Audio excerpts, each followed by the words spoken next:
Սիրելի ընկերներ, պատերազմի 5-րդ օրն է Մերձավոր Արևելքում, ինտենսիվ լայնածավալ պատերազմ ընդդեմ Իրանի Իսլամական Հանրապետության, որին ներգրաված են բազմաթիվ երկրներ, Միացյալ Նահանգների և Իսրայելի գլխավորությամբ։ Այս եւ այլ հարցերի շուրջ այսօր ես զրուցել եմ Ստենֆորդի համալսարանի քաղաքագիտության դոկտոր Արթուր Խաչկյանի հետ։ Ողջույն, պարոն Խաչկյան։ Բարև ձեզ, շնորհակալ եմ հնարավորության։ Շնորհակալ եմ հարցազրույցի հնարավորության համար։ Պարոն Խաչկյան, տեղի ունեցավ այն, ինչի մասին մենք տարբեր ֆորմատներով քննարկել էինք եւ կանխատեսել էինք։ Ձեզ ինչու սա այս պահին տեղի ունեցավ եւ որոնք են Միացյալ Նահանգների եւ Իսրայելի ռազմավարական նպատակները։ Եթե նայենք լայն, սա մի process է, որը սկսվել է դեռ 1996 թվականին, ինչպես ասում է մեր շատ սիրելի ընկեր պրոֆեսոր Ջեֆրի Սաքսը, Իսրայելը փաստորեն իրեն ենթարկելով Վաշինգտոնը, ամերիկյան կառավարությունը, Ամերիկայի ձեռքերով ազատվում է բոլոր հակաիսրայելական կառավարություններից Միջին Արևելքում։ Դա եղավ եւ Իրաքում, եւ Լիբիայում, եւ Սիրիայում, եւ Սուդանում, եւ Սոմալիայում, եւ հիմա էլ հերթը հասավ Իրանի։ Իսրայելի ղեկավարը, որը միջազգային քրեական դատարանի կողմից ճանաչված է որպես ռազմական հանցագործ եւ ցեղասպանության հեղինակ, նա ասաց, որ վերջի 40 տարվա իր երազանքն էր հարձակվել Իրանի վրա։ Նրանք ուզում էին մի հարվածով ոչնչացնել Իրանի ղեկավարությունը եւ ռեժիմ change, միանգամից փոխել ռեժիմը Իրանում, դա չստացվեց։ Հիմա նրանք շարունակաբար հարձակվում եւ ոչնչացնում են ցանկացած քաղաքական ղեկավարների, ռազմական ղեկավարների, որոնք փորձում են փոխարինել նախկին ղեկավարությունը, էքսպերտների ժողով էր հավաքվել Կումում, այնտեղ էլ ռմբակոծեցին նոր տեսանորություններ, որ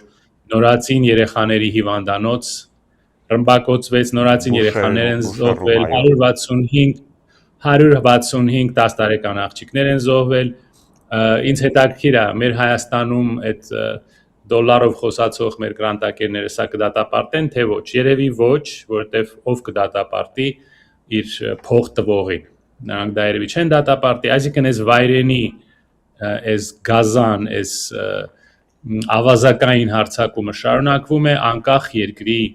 վրա, որը որևէ միջուկային ծրագիր չուներ, ուղղակի Իսրայելի դուրը չի գալիս։ Եվ սա պետք է լավ նայեն այն մարդիկ, ովքեր մեզ ասում էին, որ թուղթ ստորագրելով, Տրամպի WhatsApp-ի համարը վերցնելով, մանկապարտեզ, էլի, մենք ապահովենք մեր խաղաղությունը։ Այսինքն հենց որ դուք Իսրայելի ասածը չանեք, Իսրայելը ձեզ ոչնչացնում է Միացյալ Նահանգների ձեռքերով։ Հիմա նրանք տեսան, որ միանգամից կառավարությունը չփոխվեց, հիմա հարցը այն է, թե նրանք կարողանան սա այնքան շարունակել, մինչև Իրանում սկսվի քաոս, ապակայունացում, ներքին ընդդիմություն առաջանա եւ մի մարդիկ գան կամ ուղղակի ղեկավարության մեջ այնպիսի մարդիկ գան, ովքեր զիջումների գնան կամ կապիտուլյացիա ստորագրեն, բայց առայժմ Իրանում ԿՊ չկա, այսինքն նրանք միանգամից ամեն ինչ չեն հանձնում։ Կամ պետք է նրանք ռմբակոծեն Իրանը, օդից ռմբակոծեն, ոչնչացնեն էլի երեխաներին, նորածին, հիվանդանոցներ, դպրոցներ եւ հրահրեն ինչ որ քաղաքացիական բախումներ, քաղաքացիական պատերազմ, էթնիկ պատերազմ Իրանի ներսում։ Այսինքն սա կարող է դառնալ նոր Իրաքը, եթե հիշում եք 2003 թվականի պատերազմից հետո հենց դա էլ եղավ, սունիները եւ շիաները Իրաքում սկսեցին պատերազմել միմյանց դեմ եւ քրդերի դեմ, դրանից հետո եկավ մահմեդական պետությունը, իսլամական պետությունը, այսինքն սրա հաջորդ քայլը դա կամ ինչ որ ահաբեկչական խմբերի գործունեությունն է, կամ քաղաքացիական պատերազմ, էթնիկ պատերազմ, Իրանի կազմալուծում, սա հնարավոր է, հույսով եմ, որ այդքան էլ հավանական չէ, բայց մնացել է սա։ Հարցը այն է, թե ինչքան կդիմանա Իրանը, որքան կդիմանա Իրանը, Իրանը առայժմ դիմադրում է, իսկ Միացյալ Նահանգներում Տրամպի ռեյտինգները շատ եւ շատ ցածր են, միայն 25% ամերիկացիների աջակցում է սրան, սա հակա սահմանադրական քայլ է ըստ Միացյալ Նահանգների սահմանադրության, մենակ կոնգրեսը կարող է հայտարարել պատերազմ եւ ըստ 1973 կարծեմ թվականի կանոնադրության War Powers Act նախագահը պետք է տեղյակ պահի կոնգրեսին 48 ժամվա ընթացքում, եթե ինչ-որ ռազմական գործողություններ է սկսում։ Նա դա էլ չարեց։ Այսինքն խախտվում է եւ միջազգային օրենքը, եւ Միացյալ Նահանգների սահմանադրությունը, եւ մի ուրիշ հարց դա այն է, որ Միացյալ Նահանգները սպառազինությունների պաշարը կարող է շուտով ավարտվի, քանի որ այդ հրթիռները իհարկե շատ ժամանակակից են, շատ էֆեկտիվ են, բայց շատ թանկարժեք են եւ այդքան էլ շատ չի մնացել Միացյալ Նահանգների մոտ։ Դա ըստ որոշ նորությունների սկսում են արդեն Հարավային Կորեայից բերել եւ վերջի իրադարձությունները տեսակ հարձակվեցին Իրանի ռազմական նավի վրա Շրի Լանկայում, այնտեղ վիրավորներ եւ մահացածներ կան, Բրիտանիան է արդեն միացել Հորդանանի երկնքում, խոցում է իրանական դրոնները, Իսրայելը մտել է Լիբանան, այնտեղ սահմանել իր անվտանգության գոտի Հիզբոլլայի հետ պայքարում է, Ֆրանսիան է ուզում ներքաշվել, Սաուդյան Արաբիան, Կատարն է արդեն ներքաշվել, արդեն 18 երկիր մասնակցում են այս փաստորեն համաշխարհային պատերազմի, եթե վերցնել Միջին Արևելքի մասշտաբը։ Շատ լավ, դուք նշեցիք Իրաքի օրինակը 2003 թվականի, ես կցանկանայի հիշեցնել, որ այդ ժամանակ Իրաք ներխուժումը նույնպես պայմանավորվում էր իբրև թե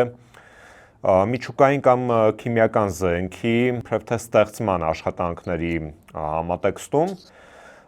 պետք է հիշել նաև ՄԱԿ-ում անվտանգության խորհրդի նիստի ժամանակ Քոլին Փաուելի հայտնի սրվակը, որը որ նա ցույց տվեց, հայտարարելով, որ իբրև թե սա Սիբիրախտիս կամ Սիբիրական խոցի սրվակ է, որը հետագայում պարզվեց դա կեղծ է եւ Փաուլը ինքն էր անձամբ ընդունել, որ ստել է իր գրքում։ Եվ կարծես թե սցենարը կրկնվում է, այսինքն մտածածին ինչ-որ պատրվակներ երկիր ներխուժելու համար եւ ըստ էության նույն սցենարն է գնում եւ արդյոք ըստ ձեզ Ամերիկան այս պատերազմում կխրվի այնպես, ինչպես խրվեց 2003-ին Իրաքում։ Նախ շատ ճիշտ ասեցիք, ճիշտ հիշեցիք այդ անալոգիան, երբ որ այդ սուտ պատրվակով սկսվեց պատերազմը Իրաքում, հետո համ Հիլարի Քլինտոնը, համ Բարակ Օբաման, համ ուրիշ գործիչները ամերիկյան ասացին, որ մեզ խաբեցին, փաստորեն պատրվակ ստեղծեցին։ Նույն ձևով այդ նույն խաբեությունը հիմա է տեղի ունենում, տեսնում եք, որ ոչ մի օրենք չկա միջազգային հարաբերություններում, ճիշտ եւ սխալ չկա, հաղթում է ուժը։ Դե եթե ուրիշ օրինակներ եք ուզում 1960-ական թվականին 63-ներ կարծեմ, երբ որ Միացյալ Նահանգների դաշնակիցները հարձակվեցին Հյուսիսային Վիետնամի վրա, իսկ երբ Հյուսիսային Վիետնամի ուժերը պատասխանեցին, նրանք դա որպես պատրվակ օգտագործեցին Վիետնամ ներխուժելու համար, պատերազմ սկսելու համար, շատ տարածված ձև է։ Հիտլերը նույն ձևով սկսեց իր հարձակումը Լեհաստանի վրա, դա ճանաչված տրյուկ է միջազգային հարաբերությունում, դրա համար ասում եմ, հարձակման եւ պաշտպանության մեջ այդքան էլ տարբերություն չկա միջազգային հարաբերություններում։ Այո, սա սուտ պատրվակ էր ստեղծվել,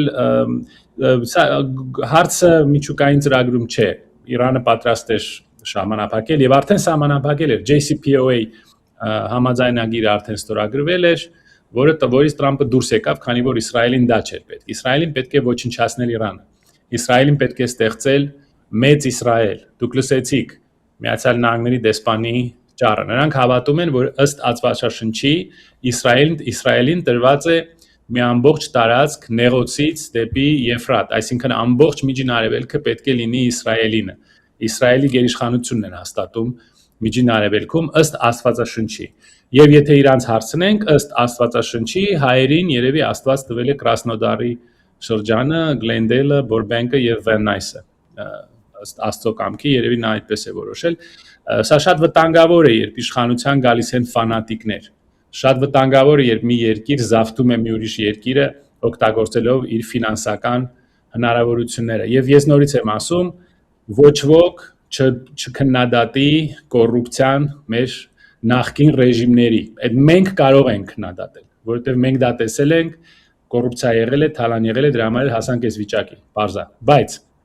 ոչ ոք արտասահմանից չհամարձակվի մեզ քննադատել, որովհետև դուք տեսնում եք, թե ինչպես մի ամբողջ երկիր, աշխարհի ամենահզոր երկիրը զավթվում է եւ կաշառվում է այդ 100 միլիոնավոր դոլարներով, որոնք տրվում են ընտրությունների ժամանակ։ Երբ Տրամպը ընտրվում էր մեզ բոլորիս խափելով, ասելով որ Ամերիկան իր համար առաջնային է, պատերազմային լեւս չի լինի, խափեց։ Ափաշկարա ժողովրդի։ Այո, ափաշկարա մեզ խափեց, դա արվեց որոշ մարդկանց փողերով, դուք գիտեք որ մարդկանց, որ երկրից են այդ մարդիկ, ուղղակի կաշառեցին մի ամբողջ երկիր եւ հիմա Միացյալ Նահանգները օգտագործում են որպես վարձկան։ Միացյալ Նահանգների բանակը եւ պետությունը օգտագործվում է որպես վարձկաններ։ Դրա համար էր որ դուք հիմա գնաք Միացյալ Նահանգներ, ձեր լացը կգա, որտեղ այնտեղ ոչ մի բան չի մնացել։ Ոչ այն հարստությունը, շռայլությունը, ոչ այն կյանքի որակը, ամերիկացիների այդ կլասը, որը ես շատ լավ հիշում եմ եւ շատ սիրում եմ, այդ ամբողջը ոնց որ փուչիկից օդը բաց թողնեն։ Այդ երկրից ոչինչ չմնաց, որտեղ այդ երկիրը զավթվեց եւ կաշառվեց արտաքին ուժերի կողմից եւ նրանք չհամարցակվեն որևէ մեկին քննադատեն կոռուպցիայի համար, որտեղ սրանից ավելի զարհուրելի կոռուպցիայի օրինակ դժվար է գտնել, որ փողով հարցակվում է երկրի վրա, մի ամբողջ երկրի վրա։ Իսկ Իրանը դժվար կլինի հնազանդեցնել։ Շատ դժվար, դա հսկայական երկիր է, հսկայական բնակչություն ունի։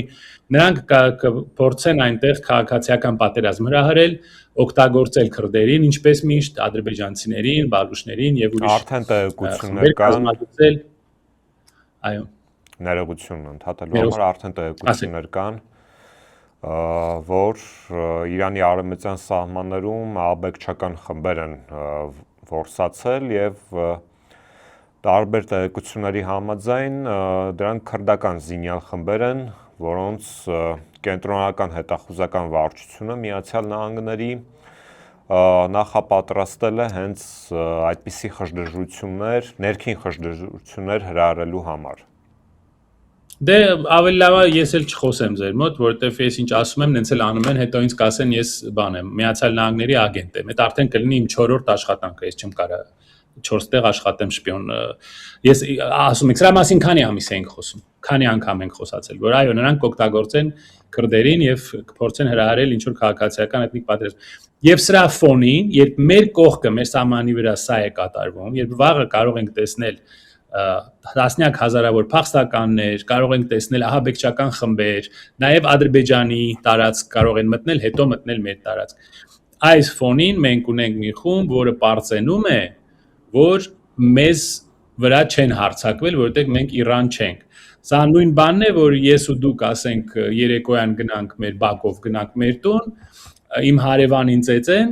կողքի ասենք շենքում։ Ես ասեմ, տեսնում եք Դավիթ ջան, տեսնում եք ես ինչ տղա եմ, ինչ հերոս եմ։ Իրան ծեծում են, բայց ինչ չեն ծեծում։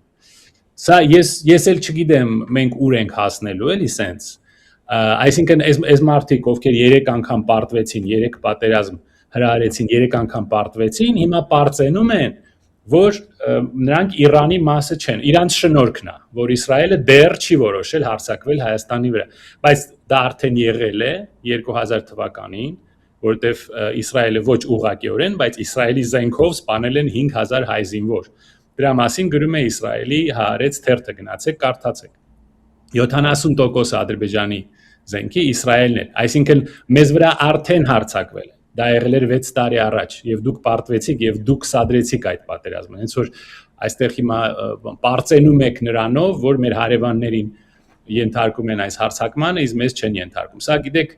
ոչ միայն քաղաքական գործիչի հարից չէ, սա անգամ տղամարդու համար այսպիսի բան ասելը մի քիչ շատ տարօրինակ է իմ համար։ Եվ ավելին պարծենում են, որ պատերազմի արդյունքում երբ որ օդը փակվել է մերձավոր արևելքում, ինքնաթիռները Հայաստանի տարածքով են թռչում։ Դե եկեք ասենք սպասենք, որ ասենք Աստված չտա, ինչ որ երկրաշարժ լինի հարևան երկրում, մարդիկ գան Հայաստան եւ այս ղեկավարությունը ասի սա մեր շնորհքն է։ Տեսնում եք։ Այսինքն առաջի անգամ Ուկրաինայում պատերազմ սկսվեց, մենք շահեցինք, սրանք դարձրեցին իրանց շնորհքը, որ 100,000 ռուս քաղաքացի էր եկել Հայաստան, դա իրանց շնորհքն էր, որ մեր տնտեսությունը սկսեց աճել, միանգամից գրեցին աճոք իրանց։ Հիմա կողքի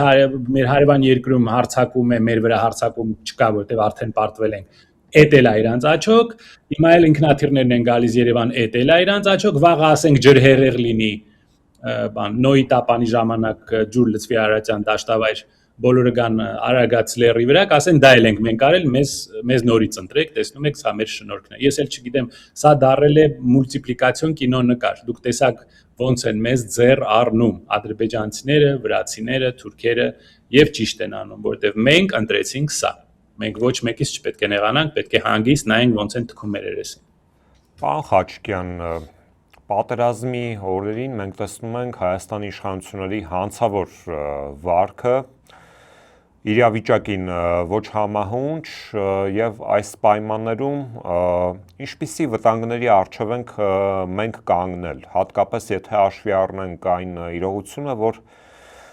թե միջազգային տարբեր վերլուծական կենտրոններ եւ թե բազմաթիվ պաշտոնատար անձինք, նույն նախագահ Դոնալդ Թրամփը ասում են, որ առնվազն 4-5 շաբաթ տևելու է սա։ Դե մենք չգիտենք սա ինչքան է տևելու, կարող է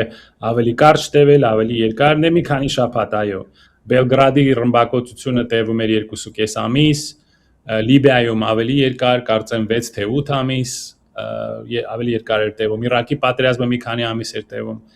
Եթե մենք ունենայինք լուրջ կառավարություն, մենք հիմա կզբաղվենք նախ փախստականների հարցերով, մեր Սփյուռքի հարցերով, ի վերջապես երրորդ օրը ինչ որ բան արեցին, ինչ որ մարդիկ զարթնեցին, ի վերջո կուկուրուզը կերան պրծան, հիմա մարոժնե են ուզում, մարոժնել թողուտեն, հիմա զբաղվեն գործով։ Չորրորդ օրն է, էլի ժամանակն է արդեն։ Չգիտեմ որ այդքան սոված են այդ մարդիկ։ Փախստականներ, մեր համայնքը Իրանում, մեր անվտանգությունը,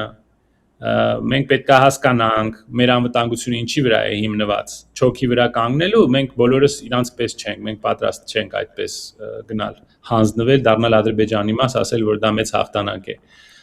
Ռուսաստանի հնարավորությունները շատ սահմանափակ են, տեսնում եք, Չինաստանի հնարավորությունները շատ սահմանափակ են։ Նրանք երկուսն էլ ունեն ստրատեգիական գործընկերություն Իրանի հետ։ Իրանը BRICS-ի անդամ էր։ Իրանը առանցքային պետություն էր Ռուսաստանի համար, հյուսիս-հարավ իր գծերը անցնում են Իրանով։ Չինաստանի համար առանցքային պետություն էր, այդ մի ճանապարհ, մի գոտի ծրագիրը Իրանով անցնում էր։ Դուք տեսնում եք, որ տնտեսական փոխկապվածությունը խաղաղություն չի բերում։ Քանի անգամ ենք մենք սա բացատրել։ Հիշում եք այս մանկապարտեզի թիմը, որ մեզ ասում էր, քանի որ ներդրումներ կլինեն, խաղաղություն կլինի։ Իրանում ներդրումներ չկային, չէ՞ երևի։ Ռուսաստանը չէր ներդրել, չէ՞։ Իդեպ Բուշերը հիմա էվակուացնում են։ Իրենց միջուկային ռեակտորը էվակուացնում են։ Չինաստանը ներդրումներ չուներ Իրանում, որ բաներ կառուցել, երկաթուղի էր կառուցել, որ Իրանով իր էքսպորտները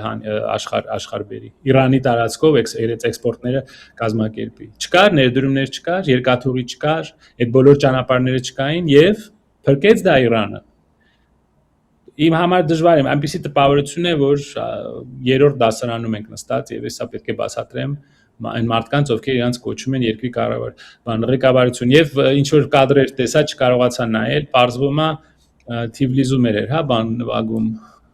թմբուկներ էր նվագում։ Գիտեք, եթե մի ամբողջ ազգ թույլ է տալի, որ իրան ձեռ առնեն,